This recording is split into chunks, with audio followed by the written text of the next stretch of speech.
نحمده ونصلي على رسوله الكريم أما بعد قال الله عز وجل النبي أولى بالمؤمنين من أنفسهم शातिन रसूल तथा रसूल करीम सल्लल्लाहु अलैहि वसल्लम के जे गाली दे शान रिसालतेर शान नबुवतेर কোনো এক পদ্ধতি অবলম্বন করে যে কোনো প্রকারের অসম্মানজনক কোনো কার্যকলাপে লিপ্ত হয় তার শাস্তির ব্যাপারে উলামায়ে কেরাম রচনার এক বিশাল ভান্ডার তৈরি করে গেছেন। তাদের আলোচনার সার কথা হলো শাতিনে রসুল দুনিয়াতে আর একটি নিঃশ্বাসও ফেলতে পারবে না। মুহতারাম হাজিরিন, আমি কয়েকটি পয়েন্টে আলোচনা করব। আমার আলোচনার প্রথম পয়েন্ট নির্ধারিত বিষয়ের উপর কুরআনে কারিমে কি বর্ণিত হয়েছে। আল্লাহ পাক রব্বুল আলামিন কুরআনে কারিমের এক আয়াতে বলেন, আন-নাবিয়্যু আওলা বিল মুমিনিনা মিন আনফুসিহিম, মুমিনদের কাছে তাদের নিজেদের চেয়েও বেশি প্রিয় হলেন তাদের প্রিয় নবী মুহাম্মদুর রাসূলুল্লাহ সাল্লাল্লাহু আলাইহি ওয়াসাল্লাম। এই আয়াত দ্বারা বোঝা গেল মুমিনের জন্য ইশকে নবীর ঈমানের পরিচায়ক, মুমিনের জন্য ইশকে নবীর চেতনার জায়গা, ইশকে নবীর উত্তেজনার জায়গা, ইশকে নবীর আবেগের জায়গা, ইশকে নবীর ধৈর্যের বাঁধ ভাঙ্গার জায়গা। সুতরাং যখনই কোনো কুলাঙ্গার আমার নবীর সুরক্ষিত ইজ্জতের আসনের উপর আঘাত করবে, তখন যদি ওই পশ্চিমাদের চেতনায় লালিত পালিত কোনো মানবতার ঘটনারি এসে সান্ত্বনার বুকে ওড়ায়, তাহলে আশিকে রাসূলরা এই সকল চক্রান্তে কর্ণপাত করতে পারবে না।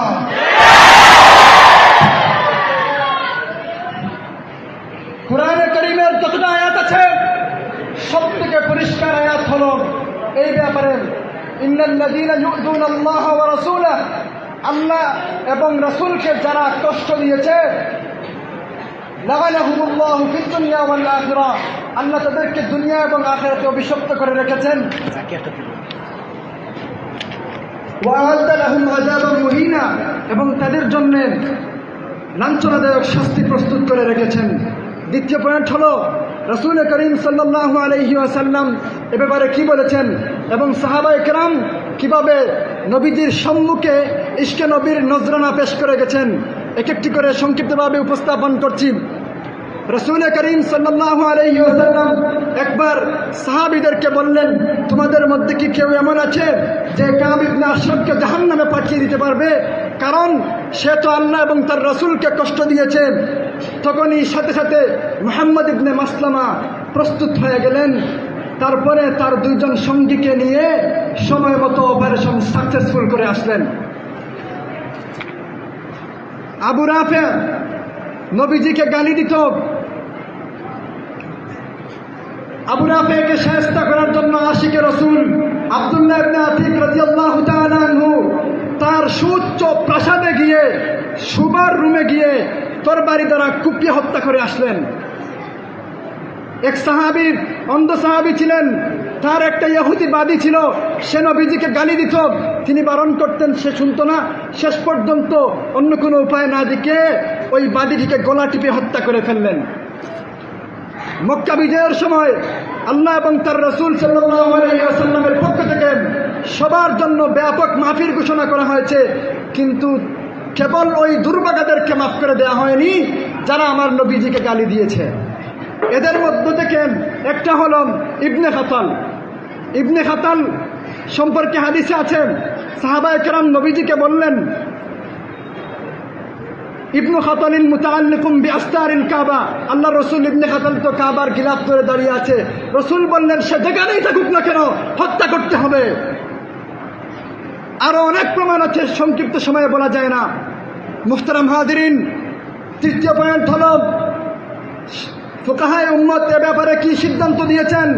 আল্লামা ইবনে তাইমিয়া রাহমাতুল্লাহি তাআলা আলাইহি, আল্লামা তাকিউদ্দিন সুবকি রাহমাতুল্লাহি তাআলা আলাইহি সহ উম্মতের সকল গণনার মুজতাহিদ উলামায়ে কেরাম এ ব্যাপারে ঐক্যবদ্ধ সিদ্ধান্তে উপনীত হয়েছেন। তাদের ঐক্যবদ্ধ সেই সিদ্ধান্ত হল অন্য অপরাধীদেরকে তাওবার সুযোগ দেয়া গেলেও যে নবীজিকে গালি দিবে, যে সাথীমে রসুল, তাকে দুনিয়ার জমিনে তাওবার সুযোগ দেওয়া হবে না, কারণ সে দুনিয়ার জমিনে সব থেকে বড় অপরাধ করেছে। তাদের বক্তব্য অনুযায়ী ঐক্যবদ্ধ সিদ্ধান্ত হলো যে আমার নবীজিকে গালি দিবে, নবীজির ইজ্জতের উপর আঘাত করবে, তাকে দুনিয়ায় আর একটা নিঃশ্বাসও ফেলতে দেওয়া হবে না, তাকে হত্যা করতে হবে, শিরশ্ছেদ করতে হবে এবং তাকে জাহান্নামে নিক্ষিপ্ত করতেই হবে। এটাই তার একমাত্র শাস্তি। এটা যদি বাস্তবায়ন হয় তাহলে আর কেউ আমার নবীর উপর আঘাত করবার সাহস করতে পারবে না। আমি আমার সংক্ষিপ্ত বক্তব্য এখানেই শেষ করলাম। নাসরুম মিনাল্লাহ ওয়া ফাতহুন করিব ওয়া বাশশিরিল মুমিনিন। মারহাবা। অত্যন্ত গুরুত্বপূর্ণ চমৎকার আলোচনা শুনছিলাম। ফজিলত দ্বিতীয় বর্ষের তাকমিল ফিল হাদিসের ছাত্র সুলাইমান তাইয়িবির কাছ থেকে। আমরা তাকে আবারও বলি মারহাবা।